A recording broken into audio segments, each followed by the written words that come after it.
Hi viewers, நீங்கள் எங்கள் வீட்டில் இருக்க ஒரு சின்ன சின்ன பிளான்ட்டை பற்றி தான் உங்களுக்கு காமிக்க போகிறேன். கண்டிப்பாக என்னோட சேனல் உங்களுக்கு பிடிச்சிருந்தா லைக் பண்ணுங்கள், ஷேர் பண்ணுங்கள், மறக்காமல் சப்ஸ்கிரைப் பண்ணிடுங்க. இது என்ன செடின்னு பார்க்குறீங்களா? இது வந்து பிரியாணி மரங்க. எங்கள் வீட்டில் நாங்கள் வச்சோம். இது வச்சு ஒரு 3 இயர்ஸ் இருக்கும். பாருங்கள் எவ்வளோ சூப்பராக வளர்ந்துருக்கு பாருங்கள். இது வந்து ஆல் பர்பஸ் பிரியாணி தலை அப்படின்னு சொல்லுவாங்க. இதை போட்டால் பிரியாணியோட எல்லா வாசமுமே இந்த இலையில இருக்கும் அப்படின்னு சொல்கிறாங்க. இந்த இலை எப்படி இருக்குன்னு மட்டும் பாருங்களேன்.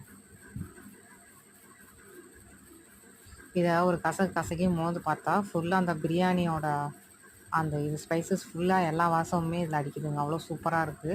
ஆனால் இது வந்து நம்ம பிரியாணிக்கு போடுற இலை கிடையாதுங்க. இது வந்து வேறு தலை. இதில் தண்டுலலாம் வாசம் அடிக்குன்னு சொல்கிறாங்க. சரி, நான் தண்டை கொஞ்சம் எடுத்து மோந்து பார்த்தேன். பட் அந்த அளவுக்கு அந்த தண்டுலலாம் வாசம் அடிக்கலாங்க. இலை தாங்க ஃபுல்லாக சூப்பரான வாசம் இலையிலேருந்து வருதுங்க.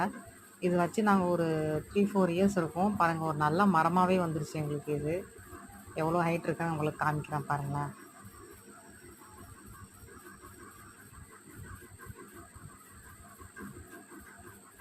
இது வந்து சும்மா நாங்கள் பிரியாணிக்கு அப்பப்போ ஒரு 2 இலை பிச்சு போட்டுக்குவோங்க. அதுவே நல்லா வாசம் அடிக்கும். பிரியாணி இலைலாம் வாங்குறதே இல்லைங்க. இது வச்சதுலேருந்து இதுலேருந்தே அப்படியே பிச்சு பிச்சு போட்டுக்குவோம். எவ்வளோ சூப்பராக இருக்கு பாருங்கள். இதை நல்லா கசக்குனாங்கன்னா அந்த பிரியாணி வாசம்